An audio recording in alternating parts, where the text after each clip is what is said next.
হবে না। কত সহজ না, বাংলাদেশের মাটিতে থেকে রাজনীতি করেছি, আমি ভাই রাজনীতিবিদ হিসেবে তৈরি হয়েছি।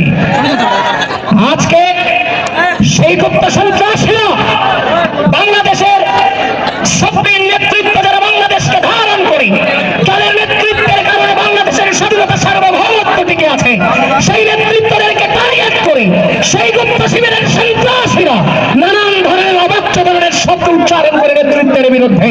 আমি তাদেরকে বলতে চাই, আপনারা বাংলাদেশের পক্ষে কথা বলেন, আরে ভাই আপনারা তো বাংলাদেশের স্বাধীনতাকেই স্বীকার করেন না, বাংলাদেশের সার্বভৌমত্বকে স্বীকার করেন না, বাংলাদেশপন্থী রাজনীতি আপনারা করেন না, বাংলাদেশপন্থী রাজনীতি করেন না, আবার বলেন আপনি বাংলাদেশের ভালো চান। যদি বাংলাদেশের ভালো চান, আগে বাংলাদেশের মাটিতে মিশে রাজনীতিটা শিখেন। গুপ্তচর বৃত্তি আর রাজনীতি এক নয়। প্রিয় বন্ধুগণ, রাষ্ট্র চালাবেন তো নাকি? আরে ভাই কথা বলতে হবে, রাষ্ট্র চালাবেন? ক্ষমতা চান না দায়িত্ব চান? এ ভাই আজ থেকে আওয়াজ আসছে না তো, কথা বলতে হবে। এই ক্ষমতা চান না দায়িত্ব চান? আমরা লড়াই দেখি নাই, অবশ্যই দেখেন, সংগ্রাম করি নাই, অবশ্যই এর সাথে সংগ্রাম করি নাই, রাজপথ কাঁপাই নাই, গুম হই নাই, খুন হই নাই, সাথে পুলিশি সাজাই নাই। এই কথা বলেন না কেন, পুলিশি সাজাই নাই?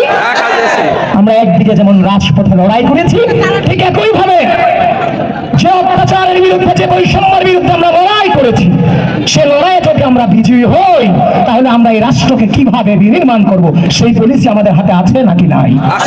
ভাই কথা বলতে হবে, আছে নাকি নাই? আজকে এই কুষ্টিয়ার এই মাঠ থেকে যে আওয়াজ হবে, সেই আওয়াজেই 12 তারিখ ধানের শেষ জিতবে ইনশাআল্লাহ। পলিসি আছে আমাদের হাতে, কোন স্লোগান হবে না, স্লোগান হবে 12 তারিখের পরে, 12 তারিখ রাতে ধানের শীষ নিয়ে রাগীব রাজ চৌধুরীর হাতে ধানের শীষকে তুলে দিয়ে। বন্ধুগণ, পলিসি আছে তো আপনাদের নাকি? এবার আছে, আমরা বলেছি আমরা যদি রাজনৈতিক অপসংস্কৃতির কারণে এই বাংলাদেশ অস্থিতিশীল ছিল, মানুষ গুম হয়েছে, খুন হয়েছে, মা তার সন্তানকে হারিয়েছে, সন্তান তার বাবাকে হারিয়েছে, এমন সন্তান পৃথিবীতে জন্ম নিয়েছে বাবার চেহারা পর্যন্ত দেখেনি, গর্ভে থাকা অবস্থাতেই তার বাবাকে গুম করা হয়েছে, ইতিহাস নাই? সেই বাংলাদেশকে আমাদের হাত ধরে পুনরাবৃত্তি হবে? এই গুম খুনকে আমাদের হাত ধরে পুনরাবৃত্তি হবে? হবে হবে? ঠিক আছে, তাহলে আমরা ওটাকে পুনরাবৃত্তি করবো না, তাহলে আমরা রাষ্ট্রটাকে কিভাবে সাজাবো? আমরা বলেছি একটি স্থায়ী সংস্কার প্রয়োজন।